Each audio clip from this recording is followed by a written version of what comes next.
காவல்துறையின் தனிப்படையினர் நடத்திய தாக்குதலில் மடப்புறத்தை சார்ந்த தம்பி அஜித்குமார் படுகொலை ஆகியிருக்கிறார். குரூரமான முறையிலே அவரை விசாரணை என்கிற பெயரில் சித்திரவதை செய்திருக்கிறார்கள்.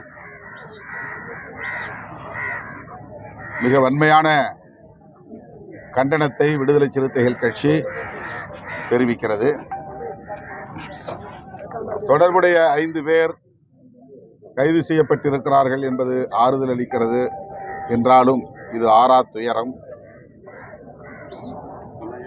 காவல் நிலைய கட்டுப்பாட்டில் அல்லது காவல்துறை அதிகாரிகளின் கட்டுப்பாட்டில் புலன் விசாரணையில் இருப்பவர்கள் இதுபோல அடிக்கடி படுகொலை செய்யப்படுவது தொடர்கதையாக நீடிக்கிறது. தமிழ்நாட்டில் மட்டுமல்ல, இந்தியா முழுவதும் இந்த நிலைதான் உள்ளது. இதனை எந்த வகையிலும் நியாயப்படுத்த முடியாது என்பதை அனைவரும் அறிவோம். மாண்புமிகு முதலமைச்சர் அவர்கள் உடனடியாக இதிலே தலையிட்டு உரிய நடவடிக்கை எடுத்திருக்கிறார் என்பதும் நமக்கு ஆறுதலை தருகிறது. இந்த புலன் விசாரணையை சிபிஐ விசாரிக்கட்டும் என்று அனுமதித்திருப்பது, நாங்கள் நேரிலே சந்தித்து நடந்த விவரங்களை கேட்டறிந்தோம். எஃப்ஐஆர் பதிவு செய்யப்படாத ஒரு வழக்கில் காவல்துறையினர் புலன் விசாரணையே தொடங்கக்கூடாது என்பதுதான் சட்டம். எஃப்ஐஆரே இல்லாத ஒரு வழக்கில் ஒரு நபரை எந்த அடிப்படையிலே புலன் விசாரணை என்கிற பெயரால் இந்த கொடூரத்தை அரங்கேற்றினார்கள் என்பது அதிர்ச்சி அளிக்கிறது. வழக்கமாக காவல் நிலையத்தில் உள்ள சட்டம் ஒழுங்கு மற்றும் குற்றப்பிரிவின் ஆய்வாளர் முதலில் இந்த புகாரை பெற்றிருக்கிறார், சிஎஸ்ஆரை தந்திருக்கிறார். எந்த முகாந்திரமும் இல்லை என்பதனால் வீட்டுக்கு அனுப்பியிருக்கிறார். அவர் எந்த எஃப்ஐஆரும் போடல. புகாரை பெற்றுக்கொண்டதற்கான ரசீது மட்டும்தான் தந்திருக்கிறார்.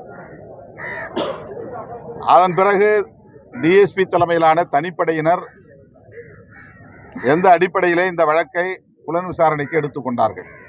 எஃப்ஐஆரே இல்லை. இதுவே ஒரு அத்துமீறல். அதன் பிறகு இப்படிப்பட்ட கொடூரமான தாக்குதலை நடத்தி படுகொலை செய்திருக்கிறார்கள். உச்சநீதிமன்ற நீதிபதிகள் கார்குண்டே, வி.ஆர். கிருஷ்ணய்யர் போன்றவர்கள் காவல்துறையினரை குறித்து சொன்ன கருத்துக்கள் இன்றைக்கும் உச்சநீதிமன்ற ஆவணங்களில் அப்படியே பதிவாகி இருக்கின்றன.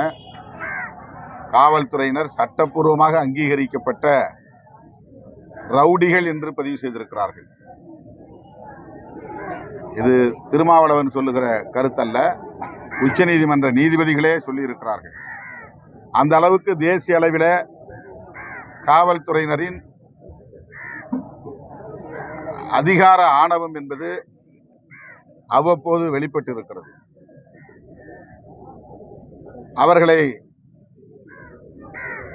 மனித உரிமை உணர்வுள்ளவர்களாக விழிப்புணர்வு பெறச் செய்ய வேண்டும் என்ற வழிகாட்டுதல்கள் தரப்பட்டிருக்கின்றன. அது மட்டுமில்லாமல் ஒரு புலன் விசாரணையை காவல்துறையினர் எவ்வாறு நடத்த வேண்டும் என்பதற்கு 11 கட்டளைகளை உச்சநீதிமன்றம் வரையறுத்திருக்கிறது.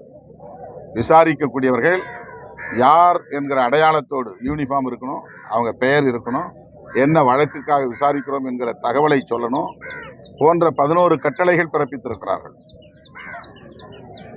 உச்சநீதிமன்றத்தின் இந்த வழிகாட்டுதல்களை எந்த காவல்துறையை சார்ந்த அதிகாரிகளும் பின்பற்றுவதில்லை. எந்த வழக்காக இருந்தாலும் புலன் விசாரணையின் போது இப்படித்தான் செயல்பட வேண்டும் என்கிற வரையறைகளை இவர்கள் பின்பற்றுவதே இல்லை. இந்த வழக்கில் விசாரித்த 5 பேருமே யூனிஃபார்ம் இல்லை, சீருடை அணியவில்லை. யாரோ வழிப்போக்கர்களைப் போல, கூலிப்படை கும்பலைப் போல திடுமென அவர்களை வந்து தூக்கி சென்றிருக்கிறார்கள். இந்த வழக்கிலே எந்த தொடர்பும் இல்லாத அஜித்குமாரின் தம்பி நவீன்குமாரையும் கொண்டு போயிருக்கிறார்கள். பல மணி நேரம் வைத்து விசாரணை என்கிற பெயரால் அவரை அச்சுறுத்தி இருக்கிறார்கள், அவரையும் அடித்திருக்கிறார்கள், தாக்கியிருக்கிறார்கள். எனவே இது வெறும் போலீஸ் எக்ஸஸ் என்ற சொல்லுக்குள்ளே சுருக்கிவிட முடியாது. இது ஒரு ஸ்டேட் டெரரிசம், அரச பயங்கரவாதம். இதனை மிக வன்மையாக கண்டிக்கிறோம். முதல்வர் அவர்கள் நவீன்குமாருக்கு அரசு பணி வழங்கப்படும் என்கிற உறுதியை அளித்திருக்கிறார். வாடகை வீட்டிலே குடியிருக்கிற கணவரை இழந்த அந்த தாய்க்கு ஆறுதல் அளிக்கிற வகையில் அரசு வீட்டுமனை பட்டா வழங்கும், வீடு கட்டித்தரும் என்கிற உறுதியையும் மாவட்ட ஆட்சியர் வழங்கியிருப்பதாக சொன்னார்கள். அத்துடன் அஜித்குமாரின் குடும்பத்திற்கு தமிழ்நாடு அரசு 1 கோடி ரூபாய் இழப்பீடு வழங்க வேண்டும் என்று விடுதலை சிறுத்தைகள் கட்சியின் சார்பிலே வலியுறுத்துகிறோம்.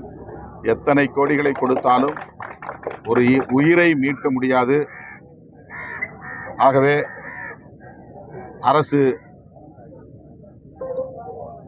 திராவிட முன்னேற்ற கழகத்தின் சார்பில், கட்சி சார்பிலே இழப்பீடு தொகை வழங்கப்பட்டிருக்கிறது என்றாலும் கூட அரசு அஜித்குமாரின் குடும்பத்திற்கு இழப்பீடு வழங்க வேண்டும் என்று வலியுறுத்துகிறோம். இந்த வழக்கை விரைந்து விசாரிக்க வேண்டும், பிணையில் வெளிவிடாமல் விசாரிக்க வேண்டும், காலம் தாழ்த்தாமல் விசாரித்து நீதி வழங்க வேண்டும் என்றும் காவல்துறையின் அமைச்சராகவும் இருக்கிற நம்முடைய மாண்புமிகு முதலமைச்சருக்கு விடுதலை சிறுத்தைகள் கட்சி வேண்டுகோள் விடுக்கிறது. செய்திகளை உடனுக்குடன் தெரிந்து கொள்ள கீழ்கண்ட கேபிள் மற்றும் டிடிஎச் நெட்வொர்க்குகளில் எம்நாடு செய்தி தொலைக்காட்சியை காணுங்கள். பாதகம் செய்பவரை கண்டால் நாம் பயம் கொள்ளலாகாது பாப்பா.